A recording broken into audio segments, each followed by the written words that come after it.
வக்ரதுண்ட மகாகாய சூரியகோடி சமப்பிரபக ஹவிக்னம் குருமே தேவ சர்வகாரியேஷு சர்வதா.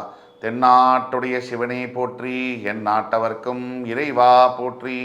அன்பர்களே நண்பர்களே, இந்த புத்தம் புதிய காணொலியில் உங்கள் அத்துணை பேரையும் சந்திப்பதில் மிக்க மகிழ்ச்சி கொள்கிறேன். இன்னைக்கு நம்ம பார்க்க போகிற தலைப்பு மீன ராசி. 30 ஆண்டுகளுக்கு பிறகு ஜென்ம சனி, சனி பகவானின் சனியின் அதிரடி ஆட்டம், வாழ்க்கை பயணம் எதை நோக்கி செல்கிறது? இதுதான் தலைப்பு.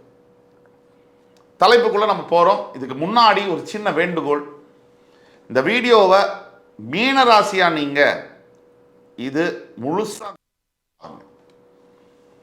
உங்களுக்குள்ள ஒரு முன்கூட்டியே ஒரு ஒரு விஷயத்தை வச்சுக்கிட்டு இந்த வீடியோவை பார்க்காதீங்க. திறந்த மனதோட பாருங்க. ப்ரீ டிட்டர்மைன்டு மைண்டோட பார்த்தீங்கன்னா உங்களுக்கு நம்ம சொல்லக்கூடிய விஷயங்கள் புரியாது, இல்லை ஒத்துக்க முடியாது. 2, உங்களுக்கு தெரிஞ்ச ஃப்ரெண்ட்ஸ், ஃபேமிலிஸ் அண்ட் ரிலேட்டிவ்ஸில் யாராவது மீனராசி இருக்காங்களா? இந்த வீடியோ தயவு கூர்ந்து அவர்களுக்கு ஃபார்வர்ட் பண்ணுங்கள், ஷேர் பண்ணுங்கள். இந்த வீடியோ மீனராசியில் பிறந்த அத்துணை அன்பு உள்ளங்களுக்கும் ஒரு சமர்ப்பணம். சனி பகவானின் அதிரடி ஆட்டம், ஜென்ம சனி தொடங்குகின்ற உச்சகட்ட போராட்டத்தில் மீனராசி. 7.5 சனி அப்படின்னா உண்மையான விஷயம் என்னன்னா, அது நடக்காது, இது நடக்கும், இப்படிலாம் ஒன்றும் ஆகாது, அப்படி என்ன சொன்னாலும் உண்மை என்னன்னா 7.5 சனினா நாம பிரச்சனையை எதிர்பார்க்கணும். பிரச்சனை வரத்தான் செய்யும். அந்த பிரச்சனையை எப்படி எதிர்கொள்வது அப்படிங்கிறத பற்றி தான் நம்ம யோசிக்கணும். அந்த பிரச்சனையே இல்லைன்னு சொல்லி நம்மளே நம்ம ஏமாத்திக்க கூடாது. 7.5 சனினா என்ன சார் நடக்கும்? லட்சத்தில் ஒருத்தருக்கு, கோடியில் ஒருத்தருக்கு நல்ல யோகமான காலமாக இருக்கும். 7.5 சனி அஷ்டம சனிலேயே அது லட்சத்தில் ஒருத்தருக்கு. எக்ஸாம்பிள்ஸ் எப்படின்னா, எக்ஸப்ஷன்ஸ் cannot be எக்ஸாம்பிள்ஸ்ன்னு சொல்லுவாங்க. விதி விலக்குகள் என்றைக்குமே விதியாக முடியாது. அந்த அடிப்படையில் சனி பகவான் 30 வருஷத்துக்கு பிறகு உங்கள் ராசிக்கே பெயர்கிறார். முதல்ல சந்திரன் என்பது மனோகாரகன், நம்ம மனசை குறிக்கக்கூடிய ஒரு கிரகம். அந்த சந்திரனை சனி பகவான் ஆட்கொள்வது அப்படிங்கிறது தான் 7.5 சனி அப்படிங்கிற ஒரு நிகழ்வாக நம்ம பார்க்கிறோம். மனசை சனி பிடிச்சாச்சு அப்படின்னா, நம்ம பல தடவை சொல்லியிருக்கோம், மனசு சரியா வேலை செய்யாது. இந்த உலகத்தில் வாழ்க்கையில் நடக்கக்கூடிய எல்லா நல்லதுக்கும் எல்லா கெட்டதுக்கும் முக்கிய காரணம் எது? மனசு. நம்ம சுற்றி எவ்வளவுதான் பிரச்சனை இருந்தாலும் ஒரு சிலரை பாருங்க, அப்படியே இடிச்ச புலி மாதிரி உட்காந்துருப்பாங்க. அவங்களோட மனசு அந்த மாதிரி. ஒரு சிலர் சம்பந்தமே இல்லாத பிரச்சனை எங்கேயோ நடந்தாலும் அப்படியே பதறுவாங்க. அவங்க மனசு அந்த மாதிரி.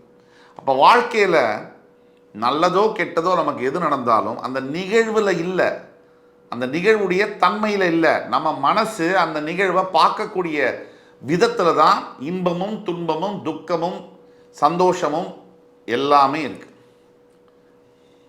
மனசை 7.5 சனியில சனி பகவான் பிடிக்கிறார். ஜென்ம சனியாக இருக்கும்போது பீக்குன்னு சொல்கிறோம். அந்த மிடில் இருக்கக்கூடிய 2.5 வருஷம், முதல்ல விரய சனியாக, அடுத்தது ஜென்ம சனியாக, அதுக்கு அடுத்தது பாத சனியாக, இப்படி சனி பகவான் இருக்கிறார். இந்த ஜென்ம சனியாக இருக்கும்போது உண்மையான விஷயம் என்னன்னா, சனி பகவானுடைய காரகத்துவங்கள்னு சொல்லக்கூடிய சில விஷயங்கள் இருக்கு. எதிர்மறையாக சிந்திக்கிறது, எல்லாருக்கிட்டையுமே சண்டை போடுறது, எல்லாரையுமே வெறுப்போட பார்க்கறது. இல்லை, மனசு நல்லா இருக்கிறவங்களை கூட நல்லதை பேசும்போது கூட நாமளே இப்போ நல்லது சொல்கிறோம், அதை வெறுப்பாக தான் பார்ப்பாங்க, வெறுப்போட தான் கேட்பாங்க. அந்த மாதிரி சில நபர்கள் இருப்பாங்க. இப்போ இதை மாதிரி எதை சொன்னாலும் ஒத்துக்காமல் இருக்கிறது, எதை சொன்னாலும் எனக்கு எல்லாம் தெரியும், நீ என்ன அப்படின்னு நினைக்கிறது, விதண்டாவாதம் செய்கிறது, வீணா பிடிவாதமாக இருக்கிறது. அவசியமான பிடிவாதம்னு ஒன்று இருக்குது, அவசியம் இல்லாத பிடிவாதம்னு ஒன்று இருக்குது. நீ என்னையா இதெல்லாம் சொல்கிறேன்னு சொல்லிட்டு நம்ம வீடியோவே பார்ப்பாங்க. அதுக்கப்புறம் சொல்லுவாங்க கமெண்ட்ஸில், நீங்கள் யார் இதெல்லாம் சொல்கிறதுக்குன்னு. அதாவது விந்தையான ஒரு வேடிக்கை இது. ஸோ இந்த மாதிரி பல விஷயங்கள் தனக்கு தானே முரண்பட்டு ஒரு விஷயத்தை செய்கிறது, செஞ்சுட்டு அதே விஷயத்தில் முரண்பட்டு ஒரு விஷயம் செய்கிறது. இதுதான் வந்து ஏழரை சனியுடைய சிம்டம், அதாவது ஜென்ம சனியுடைய சிம்டம். முதல்ல மனம் வேலை செய்யாது, புத்தி வேலை செய்யாது. இது வேலை செய்யலைன்னா எல்லாமே தகராறு, மக்கார் பண்ணும். பண பிரச்சனைகள் பல விதத்தில் நம்மளை அட்டாக் பண்ணும். முக்கியமாக நல்லா போயிட்டு இருந்த வியாபாரம் காரண காரியமே இல்லாமல் பிரச்சனைக்குள்ளாயிடும். சின்னதாக ஆரம்பிக்கிற பிரச்சனை பெருசாகும். இதெல்லாம் நடந்திருக்கு. அதே மாதிரி நல்லா போயிட்டு இருந்த ஒரு ரிலேஷன்ஷிப், ஒரு பிரச்சனை இல்லை, சம்பந்தமே இல்லாத ஒரு தேர்ட் பர்சனால் ஹஸ்பண்ட் ஒய்ஃபு முட்டிக்கிறது. இதெல்லாம் வந்து இந்த ஏழரை சனியுடைய தாக்கம். பிரிவு, உறவுடைய பிரிவு, அந்த பிரிவினால் வரக்கூடிய தாக்கம், மனசில் ஏற்படக்கூடிய அழுத்தம், இதெல்லாம் ஏழரை சனியுடைய முக்கியமாக. ஏழரை சனி எது நடக்காது நம்ம லிஸ்ட்லேயே இல்லைன்னு நினைக்கிறோமோ அதை நடத்த போகிறார். அதுதான் ஏழரை சனி. சரி சார், இப்போ மார்ச் 29, 2025 அன்னைக்கு கும்பராசியிலிருந்து பெயர்ந்து மீனராசிக்கு பெயர போகிறார் சனி பகவான். ஜென்ம சனியாக திருக்கணித பஞ்சாங்கப்படி ஸ்டார்ட் ஆக போகுது. இப்போது முக்கியமான இன்னொரு விஷயம், சனி பகவான் பெயரக்கூடிய அன்னைக்கு நீங்கள் என்ன புண்ணியம் பண்ணீங்களோ மீனராசிக்காரர்கள், ஒரு சில வித்தியாசமான அமைப்புகளில் இருக்குது. எப்படின்னா, இந்த 29th மார்ச் 2025 சனி பகவான் கும்பத்திலிருந்து மீனத்திற்கு வரும்போது அந்த மீனராசியில் சுக்கிரன் உச்சம் பெற்று பரிவர்த்தனையாகி இருக்க போகிறார். எந்த ராசிநாதன், அதாவது மீனத்துக்கு அதிபதியான குருவுடன் பரிவர்த்தனை. ராசிநாதன் உபஜயஸ்தானத்தில் சுக்கிரன் வீட்டில் பரிவர்த்தனை பெறுகிறார். சுக்கிரன் உங்களுடைய வீட்டிலேயே உச்சம் பெறுகிறார், பரிவர்த்தனையும் பெற்று உச்சமும் பெறுகிறார். இது ஒரு மிகப்பெரிய அமைப்பு. இதனால உங்களுக்கு ஒரு கோல்டன் ப்ரொடெக்ஷன் அப்படிங்கிறது கிடைக்கும். கடவுளுடைய ஒரு Z+ ப்ரொடெக்ஷன் அப்படிங்கிற மாதிரி உங்களுக்கு கிடைக்கும். 1. 2, உங்கள் ராசிநாதனோட விட்டுருங்க ஒரு பக்கம். அதாவது உங்களுடைய மீனராசிக்கு அதிபதியானவர் 3ஆம் இடத்துல உபஜயஸ்தானத்தில் உட்கார போகிறோன்னா, நீங்கள் முயற்சி எடுத்தீங்கன்னா, இந்த ஏழரை சனி ஜென்ம சனியிலையும் கூட முயற்சி எடுத்தீங்கன்னா அடுத்த ஒரு வருஷத்துக்கு உங்களுக்கு பணம் கிடைக்கக்கூடிய வாய்ப்புகள் உண்டு. பண பிரச்சனையிலேருந்து வெளியே வர முடியும். 2, திடீர்னு உங்களுக்கு எவ்வளவு பிரச்சனைகள் வந்தாலும் எங்கிருந்தோ சம்பந்தம் இல்லாத இடத்துலேருந்து ஒரு உதவி என்பது வரும். கடவுள் ரூபத்தில் மனுஷங்க வந்து உங்களுக்கு சம்பந்தம் இல்லாதவர்கள் சம்பந்தம் இல்லாத நேரத்தில் வந்து உதவி செய்வாங்க. 3, சூரியன் ராகு இணைவு அந்த ராசியிலேயே இருக்கு, உங்கள் ராசியிலேயே இருக்கு. 5 கிரகங்கள் மொத்தம். சனி உள்ள என்ட்ராரு. சூரியன், ராகு, புதன், சுக்கிரன் ஆல்ரெடி மீனத்தில் 29th மார்ச் இருப்பாங்க. இது ஒன்று. ராசிநாதன் 3லையும் உங்கள் ராசிக்கு 2ஆம் இடத்துக்கு அதிபதி 4ஆம் இடம் 2 கூடையவர் 4ல் கேந்திரம் ஏறுறார். அது யோகம்தான். ஆனால் அவர் ஏறக்கூடிய இடம் வந்து தப்பாக இருக்கு. அதை பற்றி நான் வரேன். அதுக்கு முன்னாடி வந்து 7ல் வந்து கேது இவர் இருக்கார். ஸோ இதெல்லாம் நம்ம கணக்கில் எடுத்துட்டு தான் பேச முடியும். மொத்தம் 9 கிரகத்தில் 5 கிரகங்கள் ஒரு ராசியிலேயே கரெக்டாக சனி பயிற்சி 6 அன்னைக்கு இருக்காங்க. சூரிய ராகு இணைவு ராசியில் ஏற்படும் பொழுது, சனி உள்ளே வரும்பொழுது அரசாங்கம், அரசு சம்பந்தப்பட்ட விஷயங்களில் சிக்கல்கள் ஏற்படலாம். தேவையில்லாத பிரச்சனைகள், ஒரு நோட்டீஸ் பேமெண்ட் பண்ணாமல் அது இன்னும் டிஃபால்ட்டுக்காக லேட் பேமெண்ட் ஃபீ போடுறது, பெனால்ட்டி கட்டுறது, இந்த மாதிரியான விஷயங்கள் ஏற்படுறதுல ஜாகிரதையாக இருக்கணும்.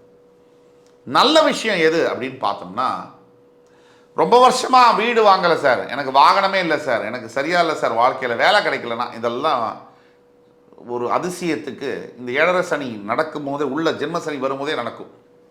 அதுக்கப்புறம் அந்த வேலையில் எவ்வளோ நீங்கள் சந்தோஷமாக இருக்க போகிறீங்கன்னா அடுத்த கேள்வி. ஆனால் ஒரு வேலை வந்து கிடைக்கும், ஒரு நல்ல நிரந்தர வேலையானது கிடைக்கும் அந்த சமயத்தில். இதற்கு பிறகு இன்னொரு முக்கியமான விஷயம், டாக்குமெண்ட் ரிலேட்டடில் சைன் பண்ணும்போது ரொம்ப ஜாகிரதையாக நீங்கள் சைன் பண்ணணும். யார்? மீனராசிக்காரர்கள்.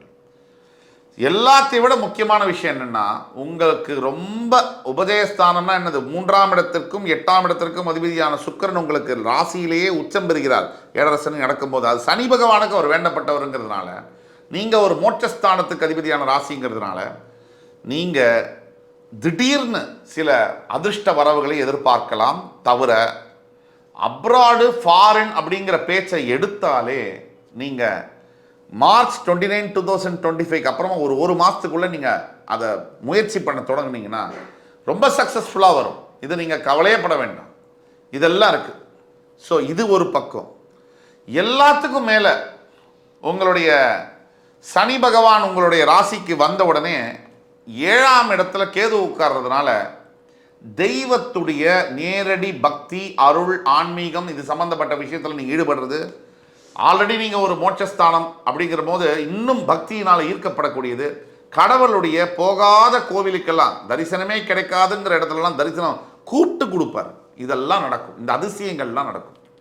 சனி கேது ஒருத்தர் சமசப்தமாக பார்த்துக்கிறதுனால கோச்சார ரீதியாக மிகப்பெரிய அளவில் தெய்வ அனுகூலங்கள், தெய்வத்தினுடைய அம்சமாக சிலர் உங்கள் வாழ்க்கையில் வந்து உதவி செய்வார்கள். கண்ணுக்கு தெரியாத இடத்துல இருந்து உங்களுக்கு புரியவே புரியாது, யாருனே தெரியாது, திடீர்னு வந்து உதவி செய்யக்கூடிய தன்மைகள்லாம் இருக்கும். இன்ஸ்டண்ட்டாக நடக்கும் அது. இதுதான் விஷயம்.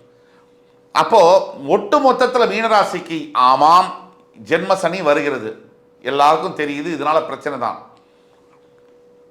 அந்த பிரச்சனையிலையும் பிளெஸிங் இன் டிஸ்கைஸ் அப்படிங்கிற மாதிரி அவ்வளோ பெரிய பிரச்சனையில் கூட உங்களுக்கு மிகப்பெரிய நல்ல விஷயங்களும் காத்திருக்கு. இதை நம்ம மறுக்கவே முடியாது. ஒட்டு மொத்தத்தில் பார்க்கும்போது மீனராசிக்கு இப்போ ஏன் 30 வருஷத்துக்கு அப்புறம் நம்ம சொல்கிறோம், சனி 2.5 வருஷம் எடுத்துக்கிறாரு ஒவ்வொரு ராசிக்கு மாறும்போது. அப்போ மொத்தம் 12 ராசி அவர் மாறி திருப்பி மீனராசிக்கு வர்றதுக்கு 30 வருஷம். இதுக்கு முன்னாடி எப்போ வந்தார்? 94ஆம் வருஷம் சனி பகவான் மீனராசிக்கு வந்தார். அதுக்கப்புறம் இப்போ 2024 வராரு.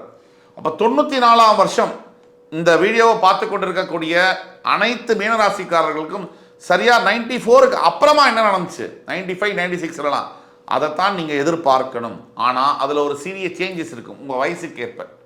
அப்போ நீங்கள் 15 வயசு சார், இப்போ 45 வயசு. 15 வயசில் என்ன பிரச்சனை உங்களுக்கு சனி கொடுக்க முடியும்? பொண்டாட்டி தொல்லையை கொடுக்க முடியாது, வேலையில் பிரச்சனையை கொடுக்க முடியாது, வெறும் படிப்புலையும் ஃப்ரெண்ட்ஸ் மத்தியிலையும் சில பிரச்சனைகளை கொடுக்க முடியும். உடல் ரீதியான ஆரோக்கியம் சம்மந்தப்பட்ட பிரச்சனைகளை தான் கொடுக்க முடியும். இப்போ 45 இருக்கீங்கன்னா பண பிரச்சனை, பசங்க தொல்லை, பொண்டாட்டி தொல்லை, புருஷன் தொல்லை, வேலை பிரச்சனை, அவமானங்கள் எல்லாத்தையும் கொடுக்க முடியும்.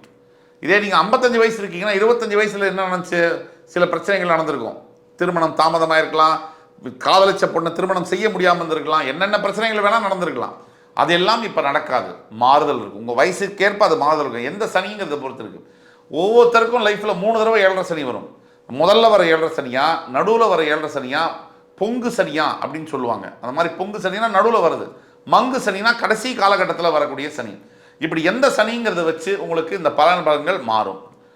ஒட்டு மொத்தத்தில் நீங்கள் நாம் சொல்லக்கூடிய பலன்களை கேட்டிருக்கீங்க. 60 முதல் 65% வரை தான் நாம் சொல்லக்கூடிய பலன்கள் அப்படியே பொருந்தும் கனகச்சிதமாக. மீதமுள்ள 35 முதல் 40% பேருக்கு கீழே கொடுக்கப்பட்டுள்ள வாட்ஸ்அப் நம்பரில் நீங்கள் தொடர்பு கொண்டு உங்கள் பிறப்பு ஜாதகத்தை பார்த்தால் மட்டும்தான் உங்களுக்கான ஃபியூச்சர் ப்ரிடிக்ஷன்ஸை கனகச்சிதமாக சரியாக சொல்லித்தர முடியும் என்று கூறி என் உயிரினும் மேலான மீனராசி அருமைப்பிக்க நேயர்களே, உங்கள் அத்தனை பேரையும் மறுபடி சந்திக்கும் வரை அதுக்கு முன்னாடி முக்கியமான ஒரு தீர்வுகளை மட்டும் சொல்லிடுறேன். கண்டிப்பாக மீனராசிக்காரர்கள் அவசியம் தர்பாரண்யேஸ்வரர் காரைக்கால் இருக்கக்கூடிய திருநள்ளாறு இருக்கக்கூடிய சனீஸ்வர பகவானை தரிசனம் செய்து நல்லெண்ணெய் தீபம், அதாவது நல்லெண்ணெய் நல தீர்த்தத்தில் நல்லெண்ணெய் குளியலை எடுத்து அதுக்கு பிறகு வந்து தர்பாரண்யேஸ்வருக்கு அபிஷேகம் செய்து சனீஸ்வர பகவானை வேண்டி உங்களால் முடிந்த தர்ம காரியங்களை செய்தே ஆக வேண்டும். அது வந்து அன்னதானமாக இருக்கலாம், உடைகள் தானமாக இருக்கலாம், கல்வி தானமாக இருக்கலாம், எதுவாக வேணா இருக்கலாம். அதே மாதிரி சனீஸ்வர காயத்ரி மந்திரம் யூடியூப் கூகுளில் எல்லாம் இருக்குது. அதை நீங்கள் தவறாமல் டெய்லி சொல்லணும். 21 முறை மினிமம், 108 முறை அதிகமாக நீங்கள் சொல்லணும். இதையெல்லாம் சொல்லும்போது என் உயிரினும் மேலான மீனராசி பெருமக்களுக்கு எல்லாம் நல்லதே நடக்கும், எந்த குறையும் வராது. நம்பிக்கை உடையார் இகழ்ச்சி அடையார், நம்பினார் கெடுவதில்லை, இது 4 முறை தீர்ப்பு என்று வாக்கியிருக்கணுங்க. மறுபடி உங்கள் எல்லோரையும் சந்திக்கும் வரை உங்களிடமிருந்து விடைபெறுவது உங்கள் சுபாஷ் பாலகிருஷ்ணன். நன்றி, வணக்கம், வாழ்க வளமுடன்.